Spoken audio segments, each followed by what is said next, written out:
Rebecca, hi, Jim Delapine here. Number one, I am very late with regards to responding to you, so I'm certainly not going to hold this against you, but I'm going to give you some video tips here on how to make this more interesting. And just make sure you apply that to M5 T2, test 2, okay? So, I know that the final submission was due yesterday, so I've been basically out of sorts and not feeling well, so I have not done my job. So I want to give you some alternatives here. This looks really good.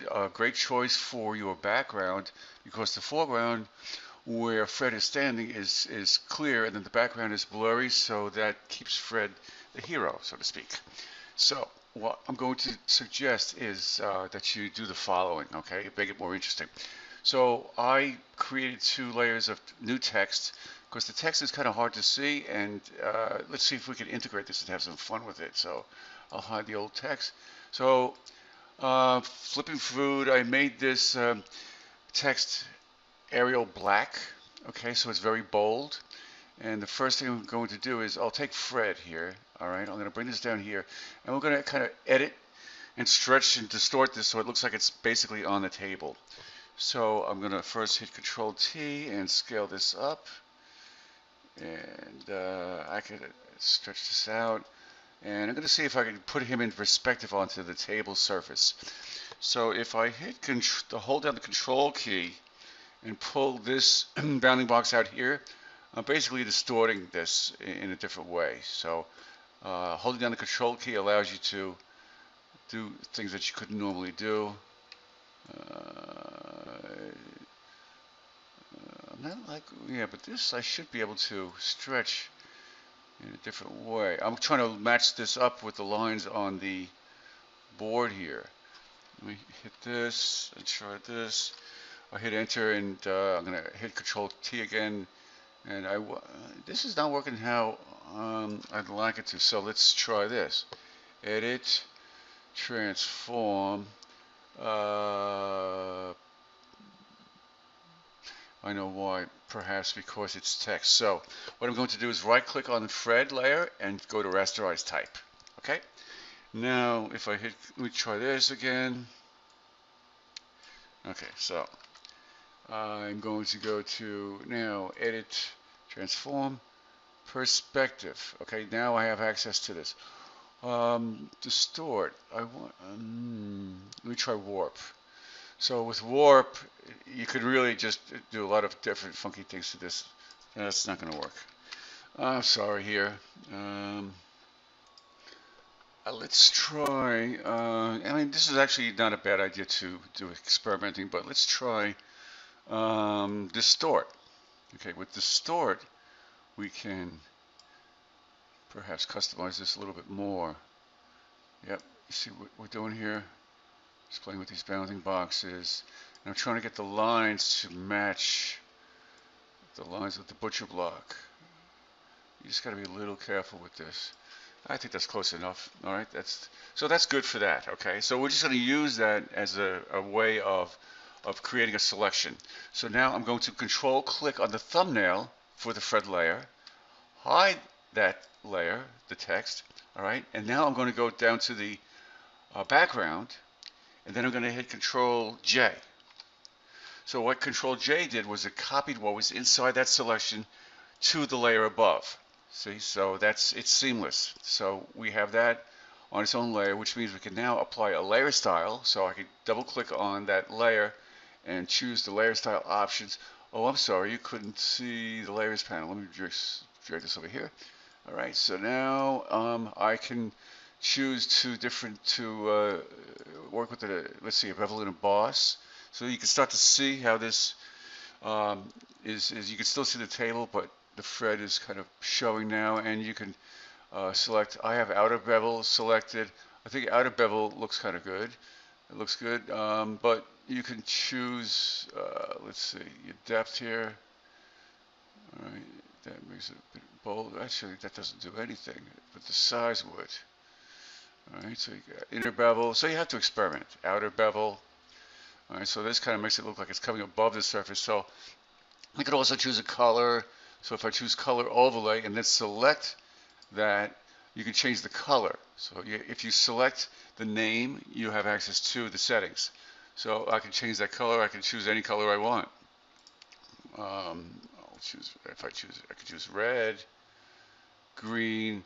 Now keep in mind that it combines with the underlying color. So I think I'll just leave it at that. Okay. So you've got that. So now flipping food, we kind of like doing the same thing, but now let's take a look at this. This here, if I disable the layer mask by right-clicking on the layer mask, I can see that you have a lot more down here, so that means I can bring this up further. Yes, I'm going to do that. So let me enable that again, bring this up a little bit, and now what I'll do is go to my paintbrush, make sure it's at 100% hardness, and with white, I'm going to reveal what is the rest of those onion rings, okay? So I know, so what I can do, let me see, the paintbrush, little quick tip here, to increase your paintbrush size, use the right bracket key on your keyboard. So now I'm going to make sure, say I just made a mistake, I had the image part selected. I need the layer mask thumbnail active, and now I can reveal, whoops, make it white as the foreground color, and now that will reveal those onion rings. So I kind of like to go a little bit beyond it, right? And then go back in with black as my foreground color, and perhaps a smaller brush. I will now mask that part out. You did a good job with the top part, so do a better job that I'm doing with the bottom part. And I would say, let's see, this one's cut off, so I'm just going to quickly do this. You get the idea, but I want to just use these. I'm just quickly doing this for the sake of the demo. Okay.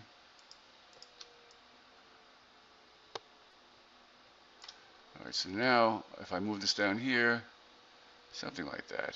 You may even have to just, I don't know, I don't like this onion ring here. This is partial. So I'm going to hold in my shift key and do this quick. All right, so I basically added another onion ring there. All right, so let me just do this and now move this down here. So what I'm trying to do is get this to come up, and I'm thinking about putting this kind of through one of the letters here, like through the O, just for fun.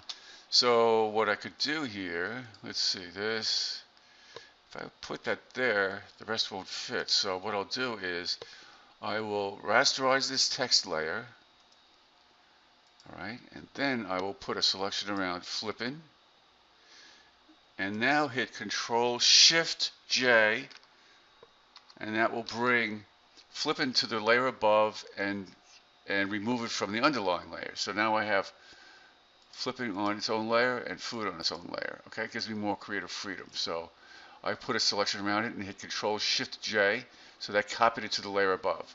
So perhaps something like this, and I can then go in and I'm kind of winging it here. So with the, let's see, with the O, with the flipping food, with this layer active, I'll create a layer mask. And now with my paintbrush, I will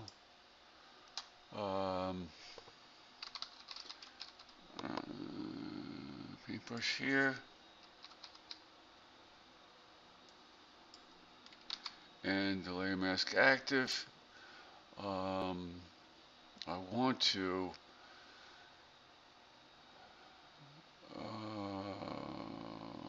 actually, this layer has to be active. I'm sorry, this layer is active, so I'm going to select the layer mask for that and basically hide this portion here. Okay, my computer's acting up here, it's hesitating. You get the idea. Okay, something like that. I don't know. Whoops. I'm kind of winging it now, and now I realize I'm taking so long, and I may be confusing you, but something like that would be interesting. All right, these are options. Now, what the requirements were was to create an adjustment layer that is a clipping mask and a saved and selected channel. Okay, you have that.